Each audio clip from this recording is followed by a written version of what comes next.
Rebonjour encore une fois pour la troisième séance maintenant de l'acte de la communication et acte de langage. Toujours l'objectif c'est exprimer son point de vue et le défendre.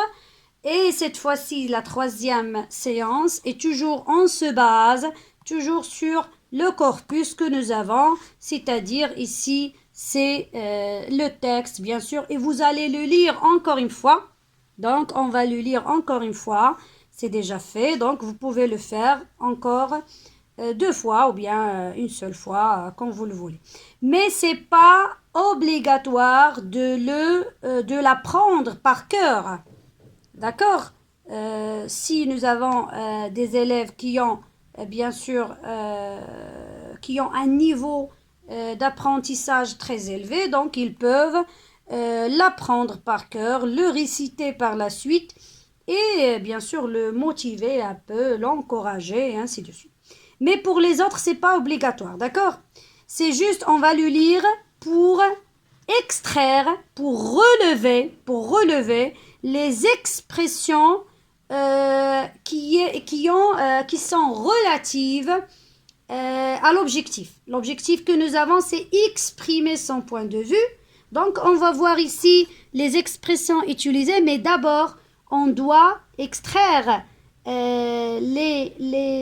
par exemple, la situation de communication.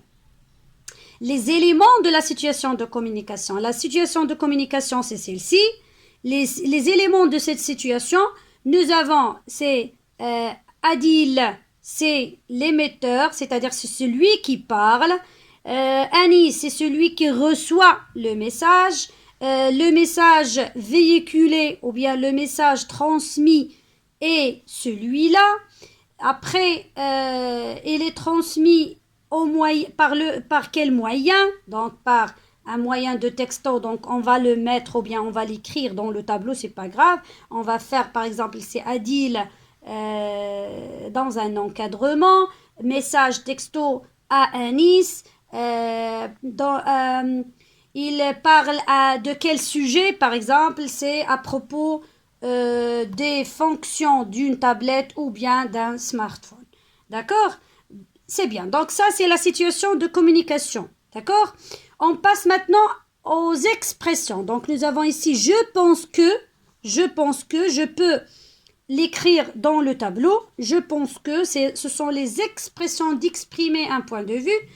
Par la suite, nous avons personnellement, voilà, personnellement, donc je trouve que, donc personnellement, je trouve que, je peux aussi la noter sur le tableau. Ensuite, qu'est-ce qu'il y a? Oui, ensuite, donc il y a les connecteurs temporels, donc vous pouvez aussi les écrire, c'est pas grave. Donc c'est bon. Cela dit, c'est à toi maintenant de prendre la décision. Donc c'est à la fin de la situation de communication si vous voulez, par exemple, la mettre aussi. C'est bien. Donc nous avons extraire deux expressions, je pense que et personnellement je trouve que. C'est bien. On peut dire aussi je vois que, ainsi de suite. Si, par exemple, un élève vous donne une autre expression qui est relative à l'objectif, mais c'est bien, vous devez l'encourager, bien sûr. C'est très bien. Donc maintenant, on a relevé les expressions. Il suffit maintenant de les réemployer dans un autre discours, c'est-à-dire dans une autre situation de communication. Par exemple, deux élèves qui passent le tableau.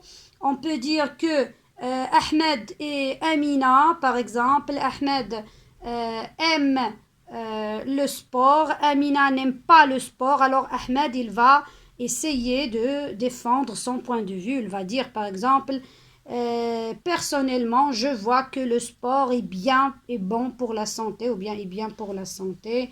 Amina par exemple elle exprime son point de vue aussi par rapport au sport. Non, je trouve qu'elle est agressive, ainsi de suite. Donc c'est ça une situation de communication.